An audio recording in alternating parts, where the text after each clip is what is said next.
Hey, White Sox fans, guess what? It's time for another South Side Sox podcast. This is number 94, and it's one of those favorite sorts because it's a Meet the Players podcast.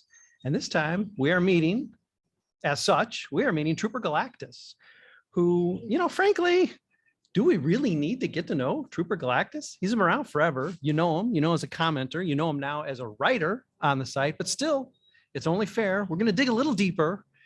We're going to get his thoughts on his own fandom. And of course, second half of the podcast, we'll do the usual, run down the 2021 White Sox, look ahead to 2022, and maybe unearth a few theories about White Sox spending in the process. Trooper, it's been a while. I've been after you. Thanks for doing this. Thanks for jumping on staff. Thanks for doing the podcast. My pleasure. Yeah. All right. As always, we are going to be running, it'll be linked here in this podcast post and also up on site, the actual Meet the Players written questionnaire piece that Trooper put together for us. So we're going to play off of that a little bit, but of course, read that to learn even more stuff that we don't touch upon in this podcast. And I'm going to just start with probably a multi-generational favorite for a lot of people, whether they came to him late in his career or even maybe before he was up in the majors. But Frank Thomas does seem to be your first and maybe forever, always favorite guy on the White Sox. Oh, absolutely. I was in junior high when Frank broke into the big leagues, and the lunch table, you have those conversations about who's better, the Cubs or the White Sox. And quite frankly, at the time, I don't think that either one of them had much to talk about. But Frank was the talk of the town, and Frank was the one that was, within a couple of years, he's on the cover of video games. He's on the cover of the magazines. He's doing stuff that you hadn't seen in the league in years. You were coming across an era where power was relatively absent, and what the people who did have power tended to hit for lower averages and stuff. And Frank just did it all. He hit for average, hit for power, got on base. Just incredible ability at the plate for a guy who, when you look at him, just looks like a lumbering kind of guy who's going to strike out. You look at a guy like Frank today and you think, well, this guy's going to hit 50 home runs and strike out 200 times.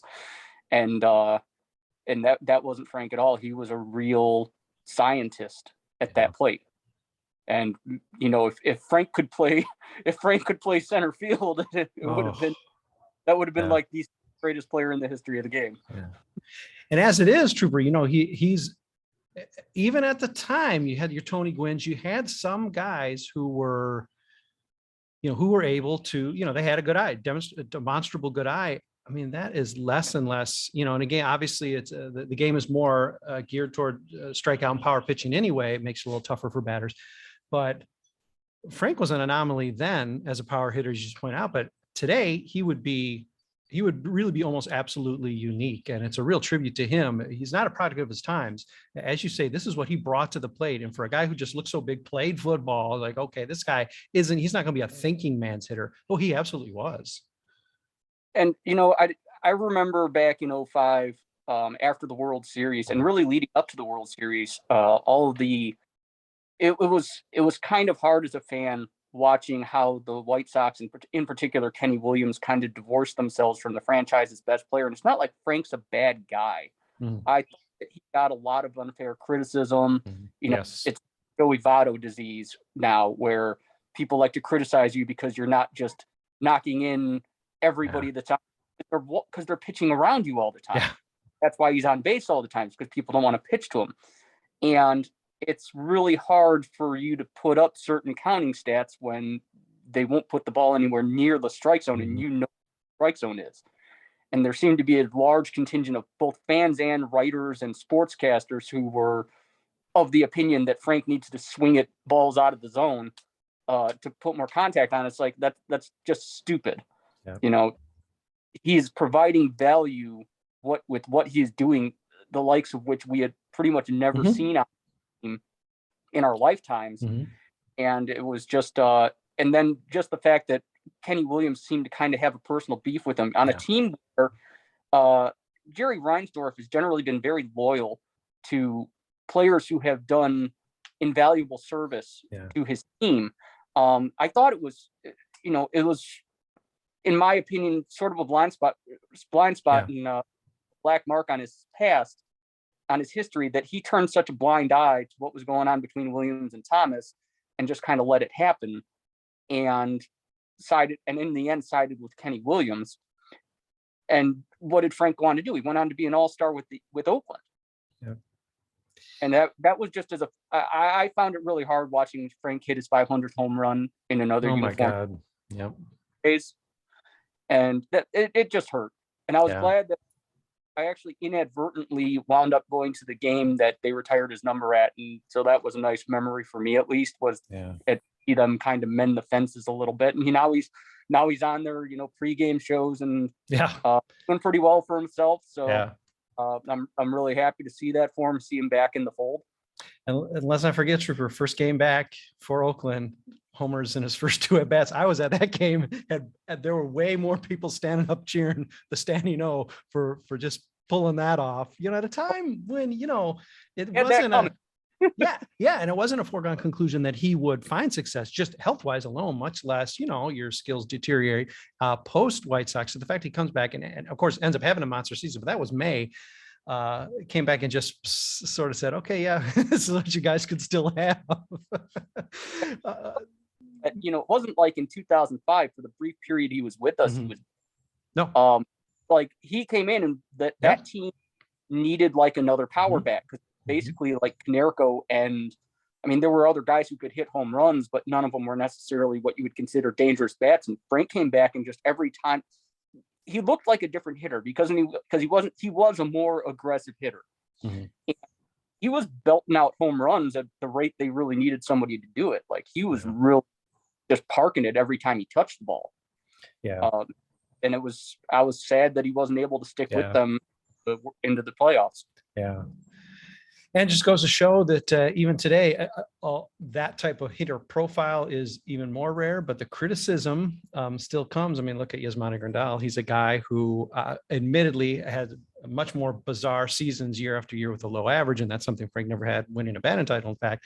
But you still hear that criticism of, well, I don't care if you get on base. I don't care if that's how you're a key portion of your run production, besides putting the ball over the fence. We don't care about that. We just need you to be swinging more. We don't want you, taking so many pitches. Moncada, we saw it as well. I mean, he's had much less success, perhaps in terms of the strikeout and walk ratio. But the idea that fans are going to punish players for having a good eye, being smart players and trying to get on base. I mean, there's a lot of contention between, the White Sox and the A's in the past, because they seem to get our goat every time with trades. But, our fan base is not exactly proving themselves to be as wise as they could be when there's this continuous criticism of guys who are run producers by just getting on base by any means possible. Well, don't even get me started on Yasmani Grandal. I hit homers last year. He's one of the best power hitting catchers in all of baseball, and he does it switch hitting, so some of that power comes left-handed. And this is that's very short on left-handed power, and he's doing a lot of things that he frames the ball well, so he's not extending innings. We watch some of literally the worst framers and now I see people just like, get Zach Collins more time back. Like, oh my God, Zach Collins is literally inning for inning the worst catcher and people are caring for more of that because his 80 OPS plus in the lineup more often. I don't get it. I don't get the potential of Zach Collins when he's going to be like 26 years old. Like he is not the future. He shouldn't even. Zach Collins is okay as a desperation backup plan to go to, because at least you kind of get an average bat for a catcher out of him, maybe. But the idea that he's the primary backup right now to a guy who has been having knee trouble is just, to me, so preposterous. Like, of all the cheap pickups that Rick Hahn has been making this offseason, where it's obvious he's had a severe limitation on the amount of dollars and the number of years he's been able to give out. And maybe he'll, if he wants to go ahead and surprise us, great. But history suggests that's not happening.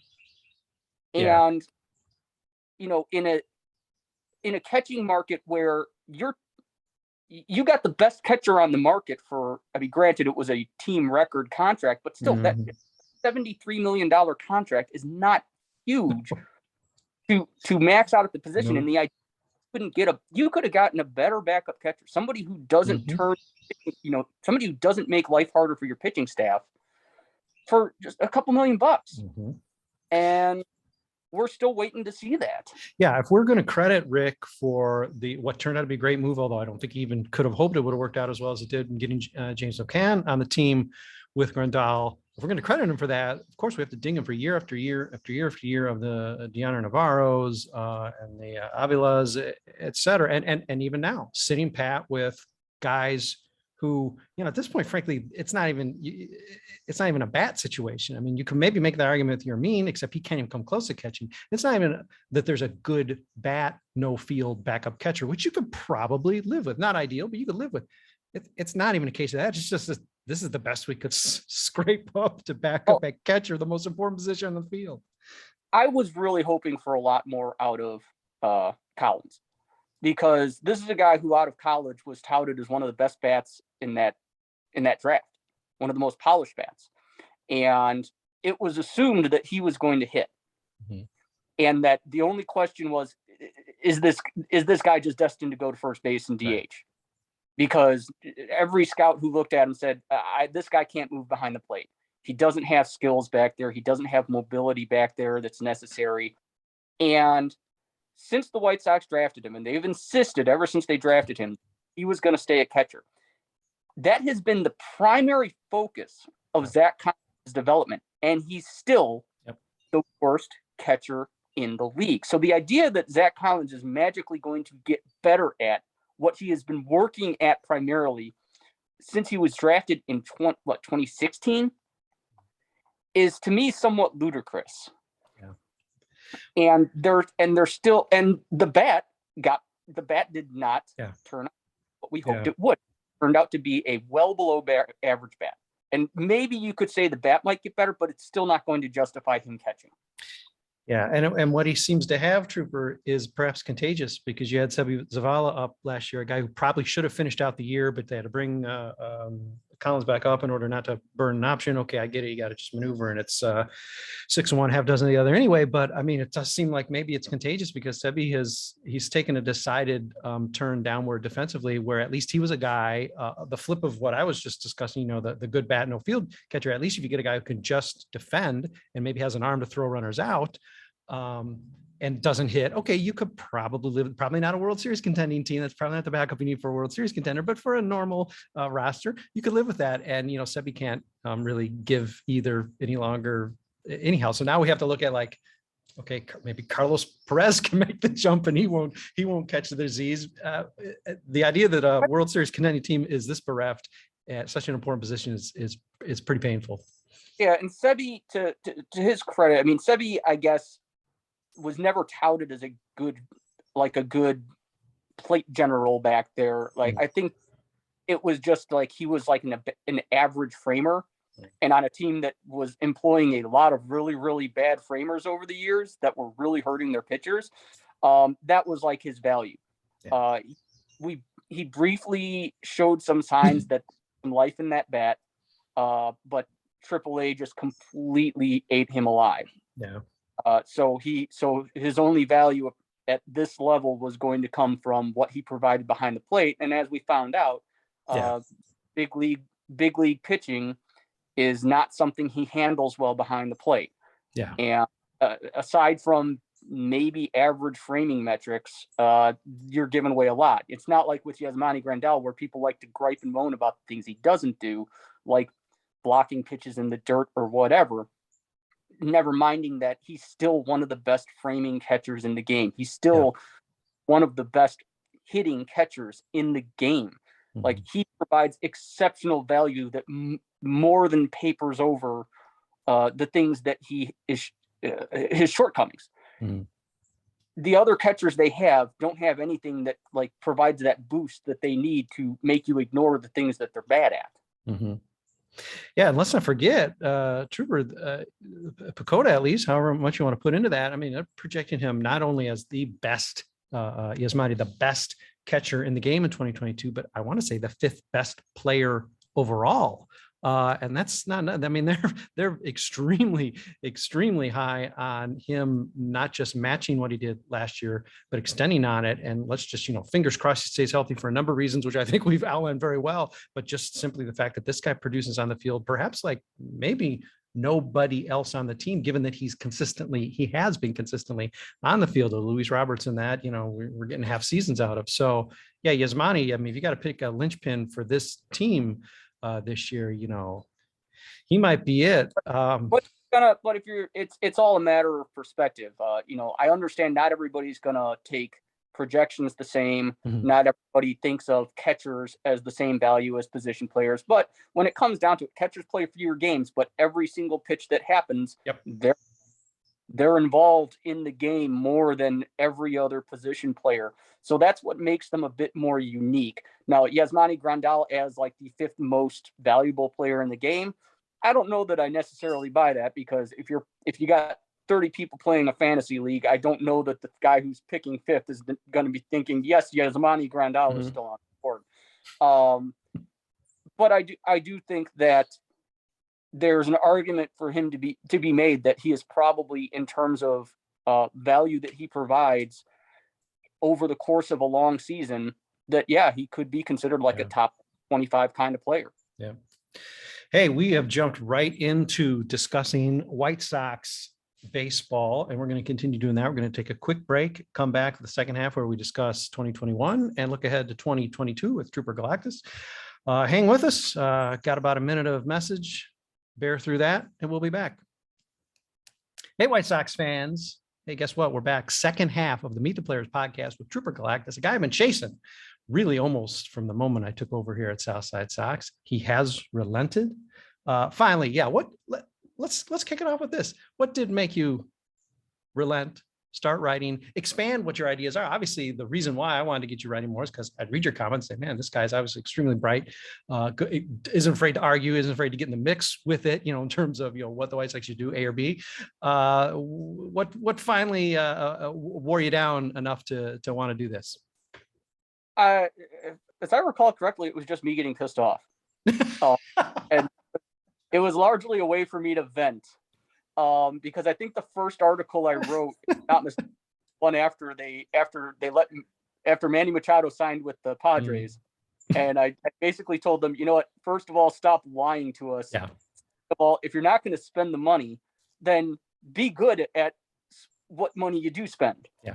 And don't, because I'm sick of hearing these excuses for Rick Hahn at this point, because yes, it is not Rick Hahn's fault that Jerry has, not opened up the payroll previously, that Jerry won't let him sign these, 10-year deals and these 9-figure deals or whatever, and that he's always handcuffed by that. Well, you know what? There's other teams that are far more successful than Rick Hahn's White Sox that have similar, if not worse, restrictions. Yeah. And you know what they don't do? They don't sign Adam LaRoche to be a star player. They don't trade for Yonder Alonso. They don't sign Jeff Keppinger to be the answer at third base or God knows where. All right. These are like self-inflicted wounds. And I don't want it to seem like I'm just trashing on Rick Hahn, because Rick Hahn has had some things he's done exceptionally well. Mm-hmm. And I want to be very clear that what Rick Hahn is good at, he is very good at. Mm-hmm. The extensions that they have signed their young players to, this is something Rick Hahn is arguably better at than any other GM in the and he hasn't done it in a was it Ozzie Albies, like the Braves that they signed for like next to nothing. Like, you don't look at this contracts that Rick Hahn has signed and think, geez, they are just exploiting this. Like, he has signed very fair contracts, I think, for sides, and they've been successful with them. And even more important, probably the one thing that you could say Rick Hahn has been most successful, that it's most important that he was successful at, is when he traded away the talent, his most valuable pieces, he got value in return. He trades away Chris Sale, he gets Yohan Moncada and Michael Kopech. Is that getting Chris Sale back? No, but it's still getting value back. It's still getting centerpieces for your next team. He trades away Adam Eaton. He gets Lucas Giolito, his ace, in return. He gets Dane Dunning, which he flips for Lance Lynn. He gets Ronaldo Lopez, who isn't as good as we might have hoped he would, but he's still a depth piece. And the Quintana trade, you got your starting left fielder in As you got a centerpiece of your rotation in Dylan Cease. So, we're still waiting for Bryant Fleet and Matt Rose to show up, but whatever. He got value. He got core pieces out of those trades because, and whether or not you think he got something as good as what he gave up, that's not the important thing. The important thing is he got pieces that are central to another window of competition, because the alternative is you become the Miami Marlins, where you trade away 2 straight MVPs and you get literally nothing back.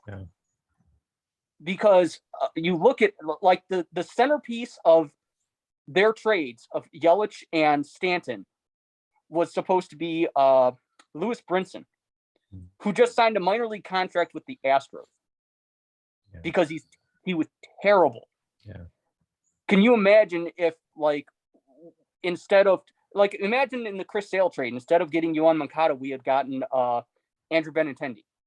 Is Benintendi a bad player? No, but he is not somebody who's going to be central to competition. Or imagine if the second piece was like somebody else in the system, because Red Sox had a great system at the time. I think like Trey Ball was a part of the system or something that was one of their top prospects. And like getting Moncada and Kopech is a big deal because the alternatives could have been far worse. Washington system the same way. There were a lot of guys in what was a very deep system, and you could have gone and gotten Carter Kieboom instead of Dane Dunning, and then you would have probably been in trouble. Well, and the guys he's committed to now, you can say they're no-brainers. Luis Robert, Eloy Jimenez, Yoan Moncada. Well, okay, yeah, I mean, on the short list of no-brainers on the White Sox, those would be the extension candidates, but you can whiff on those. Even the Bummer deal, as much as that's like almost no commitment, you can whiff on that. Bummer could be out of baseball somehow. I mean, these aren't necessarily such easy money. He's still doing the deal, and he's doing it in a way, as you say, even though the White Sox still caught a little criticism for lowballing Luis Robert. It's a matter of committing to guys and then having it pay off. And it's still early in these arcs and these contract arcs, but I mean, so far so good. I mean, Yoan Moncada has essentially paid off his contract in terms of just the value he's provided, already. And I understand underwear is going to get a little bunchy when the numbers start going up to 20 million a year, 15 million a year. But knowing, and not that you can convince fans of this, but knowing, geez, he's already paid off his contract. And this is gravy now. I know that's going to be a hard thing to convince fans of, but I mean, he's already this year, he's going to basically give back that contract with the performance he has this year. So that's another thing that Han's done really well. Rick Hahn's problem is kind of, in my opinion, hand in hand with all of these contract extensions now. Rick Hahn's problem is messaging because, he comes out there like, oh yeah, we're in the mix for these guys. We're big players. There's no real payroll restrictions. There's no contract restrictions. And this year it's like, finally, there's no payroll restrictions, but it looks like there's still contract restrictions. And I don't think they're very honest about that. Because when you here's the thing, is that when they said, oh yeah, we're going to assemble this core of players. And once we've assembled this core of players that start spanning out, then we can add to them where we need to, right? And that's when we spend the money to make that all just come together. Well, when you extended them, when you sign some of these guys to contract extensions, yes, that's good. But those contracts will keep ascending, right? The longer these go on, like the years that they're most cost effective was the front end. Right. And refuse to spend in the front end of that. So now we're getting to where you're adding $30 million into the payroll every year without adding a single person, because these guys all get raises. Now, I thought when they signed these guys that part of that calculus was they're creating cost certainty, because if you just let guys go to arbitration, you don't know what they're going to make. and you at least kind of get on the books, like you know what your payroll is going to be moving forward in a 3-4 year window, and then you're able to better plan how you add to that. And instead of doing that, they've come out, and Rick Hahn has openly said, like, oh, well, look, we've spent the money. Except the money was not spent on bringing in anybody from outside the organization. And they're doing, look at the money they spent this offseason. Hey, look, we've spent $40 million. Well, $16 million of that was bringing back a crappy a reliever who sucked for you. Mm-hmm. Another, 15 and a half or $16 million was spent bringing back your utility player. And it's like, you can't really take a lot of credit for, oh, look, we spent the money, when it's known you need to add, and you're just spending the money to retain a core of players that have not gotten the job done. Yeah, you don't get credit for filling up the gas tank. You need the gas tank to drive the car. And he's sort of like, yeah, pat me on the back because the tank's full. Okay, well, not really. Rick Hahn's kind of like becoming like the Eli Whitney of baseball GMs here, where he's interested in creating a team of interchangeable parts, right? Like, okay, so Leary Garcia gets injured. Well, hey, we still got Harrison, Josh Harrison, and if one of our flamethrowing relievers gets hurt, well, we got another 3 flamethrowing relievers that we can use. And it's like, well, okay, that's great, but or look in right field. It's like, oh, well, if Adam Engel gets hurt, then we got Andrew Vaughn. Right. And if Andrew hurt, then we got Gavin Sheets. And we got all this. It's like, except those are all just like, those are all kind of potential solutions, but not real known solutions. Like, you don't have any known quantities. Sure. And instead of investing in, like, here's the thing, is that if some of these guys get hurt, you don't feel it. Like, the thing is, last year, Luis Robert felt it because you can't replace Luis Robert. Right. Eloy gets hurt, and you feel it because you can't replace Eloy Jimenez. When Grandal got hurt, you started finding out how irreplaceable Grandal is in this lineup. Yeah.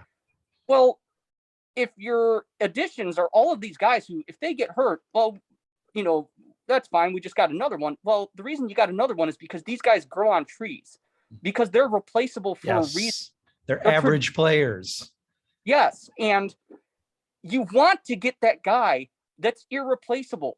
Yes. The guy, okay, if this guy's performing to his potential and he goes down, like, that hurts. And it's nice. It's a luxury that we have an average player to fall back on. But you want that top of the line production. You want that star. And we're just not getting that. Yeah. And we had wide open positions with players available, and that the White Sox just refuse to invest in, that they refuse to take on the risk. And this is, this is kind of like, I'm getting into this conspiracy theory now a little bit, where I get the feeling that Jerry Reinsdorf had told Rick Hahn, you can spend like $200 million, but I don't want any of that money on the books past like 2024. Because if you look at the layout of White Sox contracts moving forward, the only guaranteed contract on the books for 2025 is the last guaranteed year of Luis Roberts' deal for $15 million.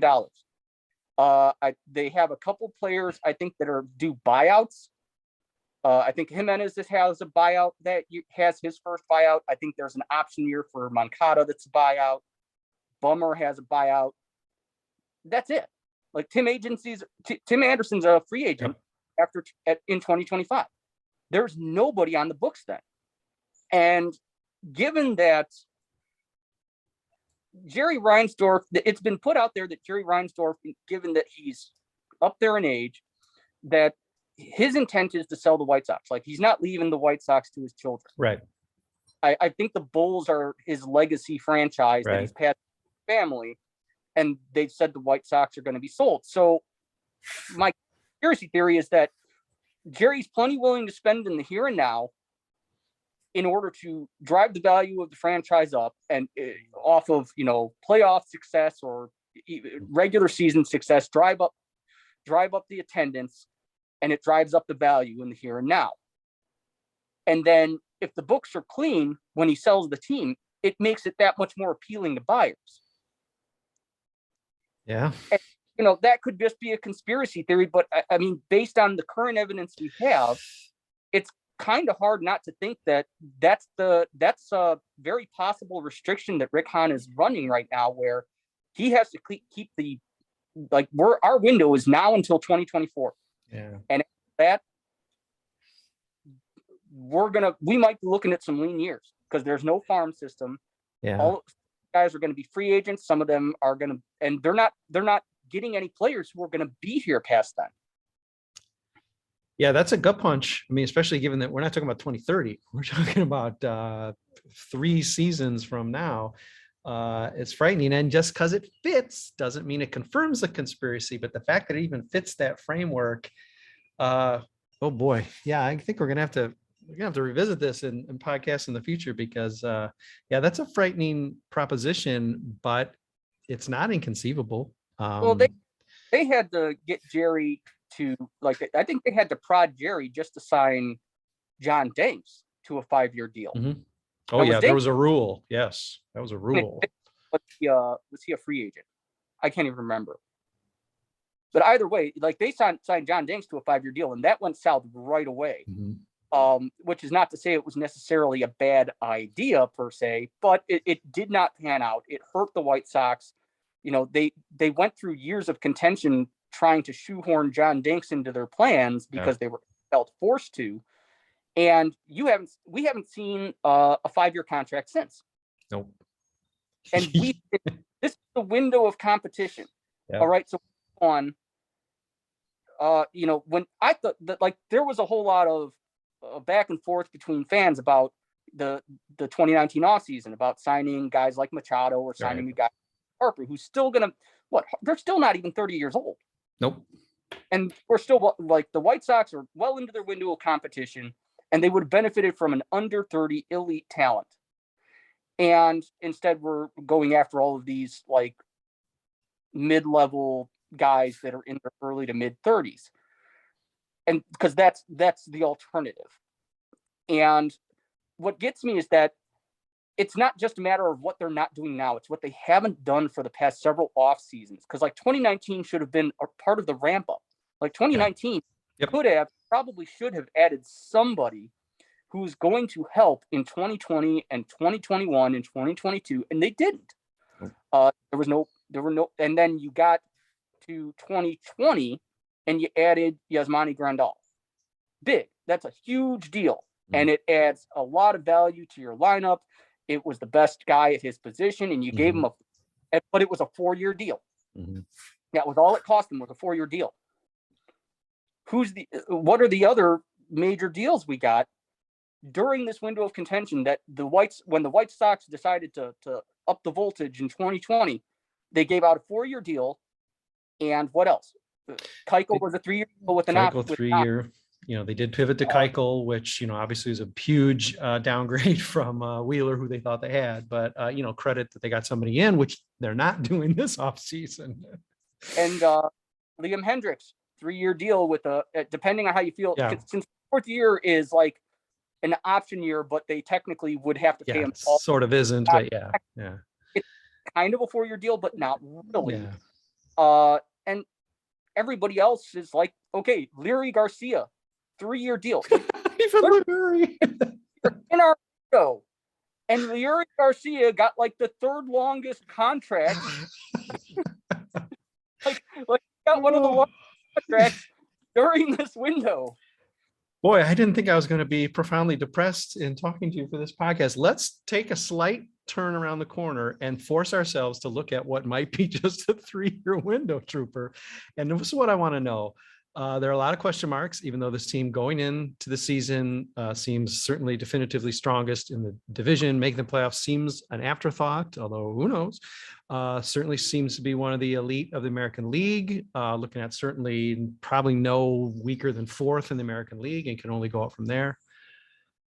What are some of the things, or what is the thing that you need to see in 2022, Trooper, that's going to make you say, okay, I'm feeling good. I know going in we're feeling good, but of the question marks, are there a couple of things that come to mind that are like, all right, once I see this clicking, I'm feeling decidedly better about the prospects of this team? If nothing else changed, like if we can right make the assumption that there's no other a safe one. Yeah, there's nobody. There's no trade for Kettle Marte coming. Right. There's no Porto or Nick Castellanos signing in the offing. Right. Those. I think it's reasonable to assume those things are not happening. Short of like one of them, just like a Edwin Encarnacion deal, where you get to the end agent period and just like they're gotta play. Right. Which would be great. Yeah. I just don't know if that would happen. Yeah. What I want to see that would make me feel better is not anything that happens with the major league team.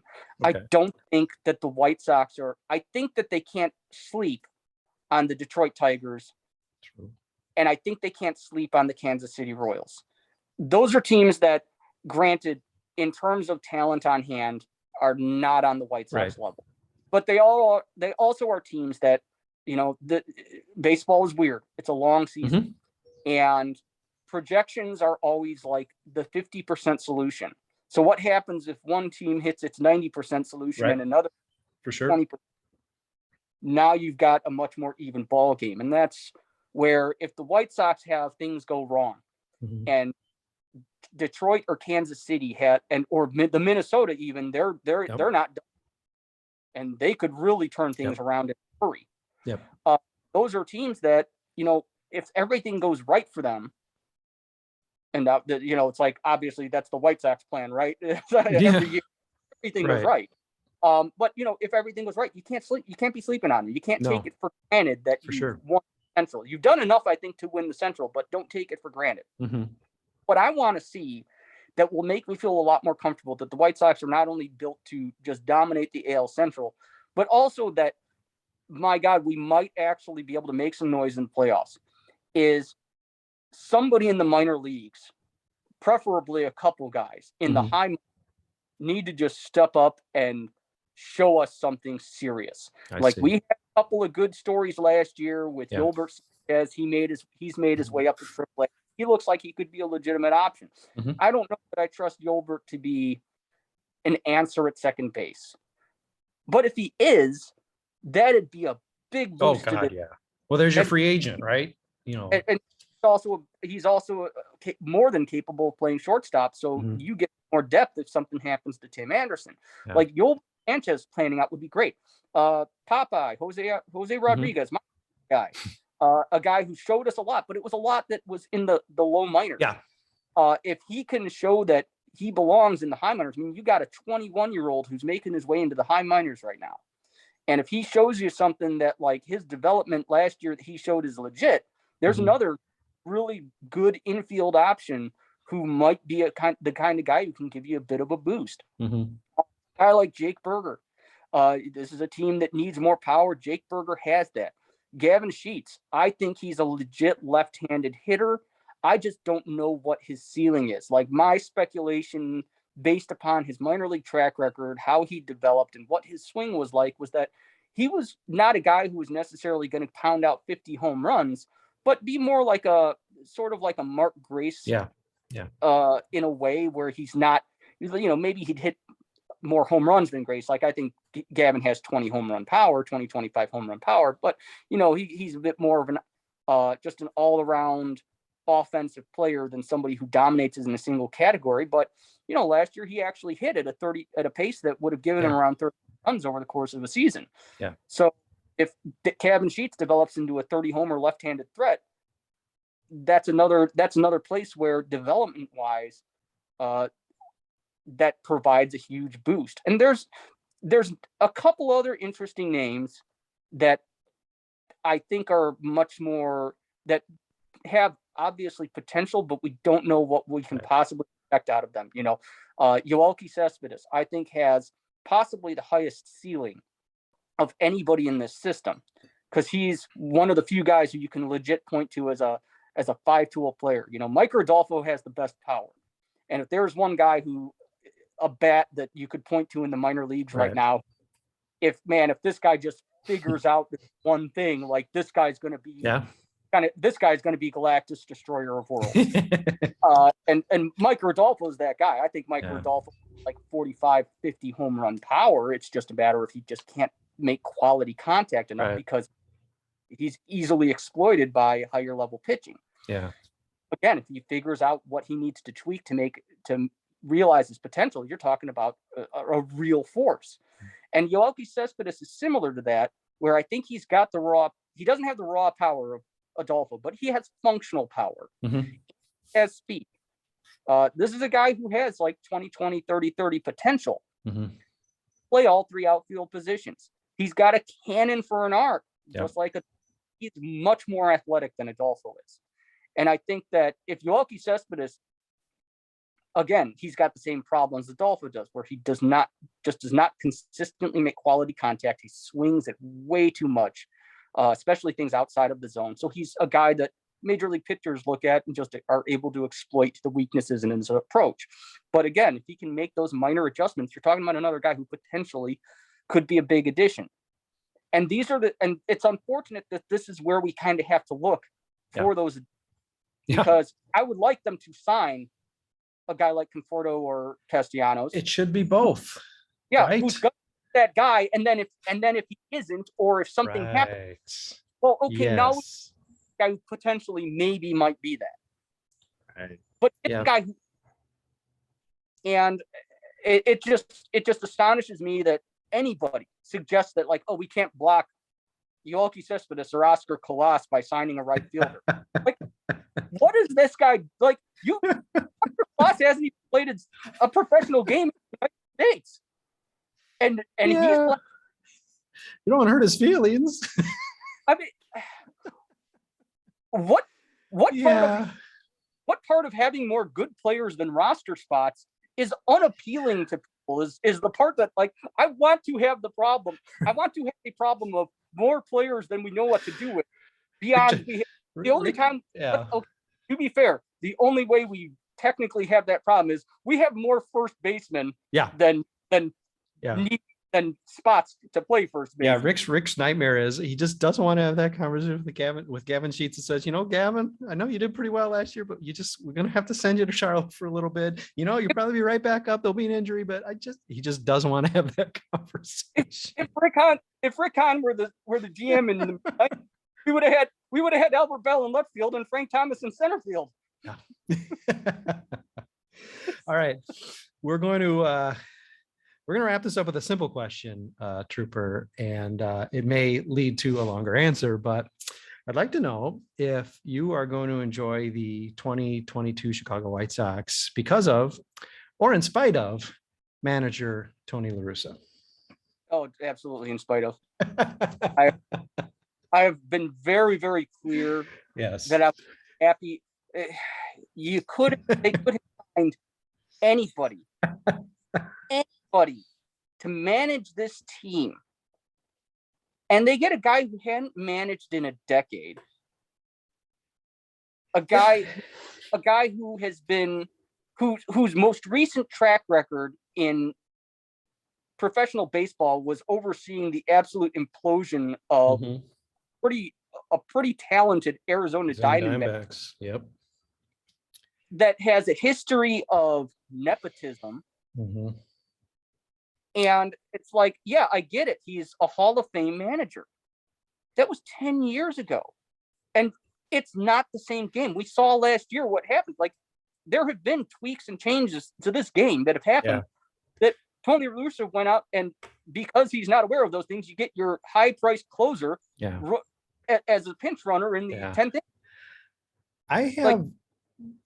I have a theory that I'm going to share back with you. I haven't shared it on a podcast yet. I haven't written about it yet. It came to me a couple of weeks ago, and it sort of hit me like a bolt out of the blue. And I don't think it's anything particularly insightful, but we both know, Trooper, that the White Sox haven't had a real managerial search since Ozzie Guillen in 2004 was hired, and of course he managed for a few years. So it's been a good, say, 15 years since they've had a legitimate search.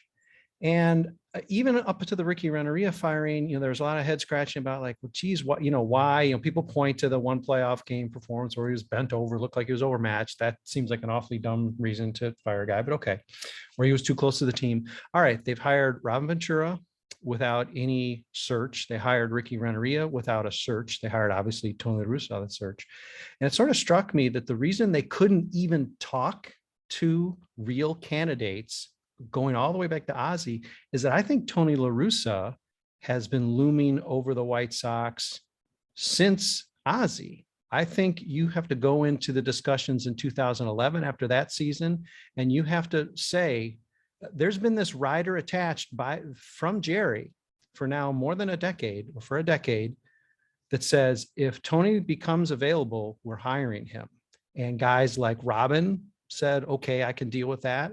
Guys like Ricky, I guess, said, well, what are the chances? It's been 10 years. Yeah, I can deal with that. And I think this is why the White Sox not only couldn't hire a legitimate guy, but I think they couldn't even talk to, lest they become a laughingstock more so than they already are with their ridiculous searches, that they pretty much have to tell anybody they're talking to, or much less hire, if Tony becomes available, Jerry wants him and he is going to hire him. I think the reason Ricky maybe didn't stick around is because I think the offer was, you know what? Tony's coming back. You can be the bench coach again, and maybe we'll give you the job back. And I think those were the terms that Ricky said, hell with that. I mean, again, this isn't like some great theory, but I think I think the sickness, the addiction to Tony doesn't just affect us a year ago when he's hired and we're all shocked. I think this has affected and hurt the team now for a decade or more. Yeah, and I mean, I don't know that I'd necessarily go as far. Like, I thought I had a conspiracy theory for this podcast. Man, wait up, help me. I trumped you. Nice introduction, Brett.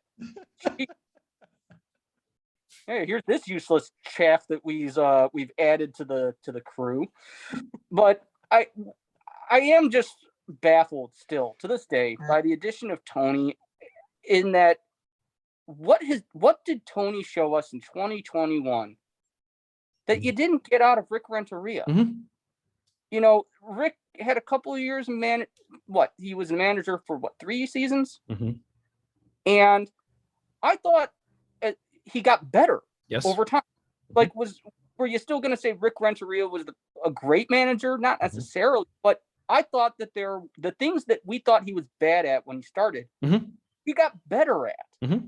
And he was always a guy that the players seemed to rally behind. I never got the feeling like he was throwing somebody under the bus. And he was a stand guy. And he was learning on the job. He was improving on the job. Yeah. And he was doing it with a lot less than what Tony had. It's like, if people want to point to, oh, look at how crappily he managed Game 3. He had Dane Dunning starting that game. All right. Yeah, let's not overlook that. He didn't have breakout Dylan Cease. All right. Do you remember what Dylan Cease was in 2020? Do you remember what Dane Dunning was in 20? Like, that's what he had to deal with, because he had already thrown his 2 best. All right. Like, you got 1 good start and 1 bad start, right? And after that, 2, and you pray for a long rainouts. He threw his 2 Cy Young Award candidates out there, Games 1 and Game 2, and he had nothing left for Game 3. He had to do it on the fly. And guess what? His best reliever had to exit 1 inning. Yep. What's the guy like? There was not much more that Rick Renteria could do. Did he do a great job managing that game? Not necessarily, but you're talking about a guy who really got put on the spot by a situation that his GM put him into because he didn't trade for Lynn before the trade deadline. Can you imagine how different we felt about 2020 in retrospect? We've gotten Lance Lynn. And I don't know what the ask was, but in retrospect, if you could have had Lance Lynn for that 2020 run, would you have traded Michael Kopech to get that? Would you have traded Dane Dunning plus, I don't know, pick any one of their prospects? Right. Pick most of any, Garrett Crochet. Toss him that deal. Yeah, it's plausible for sure. I would really like to have seen a White Sox team in 2020 with Lance Lynn on their side in retro. And I'm it's kind of upsetting because, you know, you move forward and now a guy who was a Cy Young Award, and man, talk about a guy who's really just like fallen out of favor with White Sox fans is in Dallas Keuchel. Yeah. The guy signed a 3-year deal and he was bad in year 2 of it. I mean, I'm not going to make it for him. He was bad. But you know what? Without Dallas Keuchel in 2020, you don't have that first playoff spot. Yep. Oh, for sure. My God. As you said, he's he's under 2 ERA. Come on. I know it was for 12 games, but those were the 12 games. Your White Sox do not make the playoffs in 2020 without Keuchel being a Cy Young Award candidate. No. So, and that's the way free agent contracts work. You what you need to out of them in that opening year, and you make it work around that. Yeah. You make sure it's working around that, because don't take for granted any, like, the longer those free agent contracts go, the worse they'll get. Yeah. Now, readers, listeners, viewers, I know you had high expectations for the Trooper Galactus Meet the Players. I don't know if you thought it was going to be quite so conspiracy theory laden, but hey, that's a bonus. You never know what you're going to get when you tune in. Extra surprises, always over delivering in value. And that's what we've done this time around with Trooper. We'll be doing this again. Obviously, you've already heard from Trooper on a couple podcasts we've had already. He's continuing to write for us. So, you know, hear from and maybe even see a little bit more of him, of course, in this long season we have coming up, and the season that, in spite of some of our skepticism and conspiracy theories, we both have some pretty high hopes for, despite how underwhelming the off season's been. But Trooper, thanks for hopping on. Thanks for finally joining staff and participating with the great writing you've done, some really terrific analysis. You helped carry us all through the off season, which was a rough off season. Appreciate that. And I hope that we can count on some of that in season as well, as things go well, or maybe go a little less well. And hopefully you can provide some answers for us as we're searching for reasons to continue to believe and cheer and hope that this postseason is going to be better than last postseason. Appreciate the time. Appreciate everybody again for listening, reading, watching. Without you, we're not here. We'll have more with Trooper. And of course, I'll be around, I suppose, as well, providing the conspiracy theories I can, whenever I can dig them up, probably sooner than you're ready for them. Thanks for listening, everybody.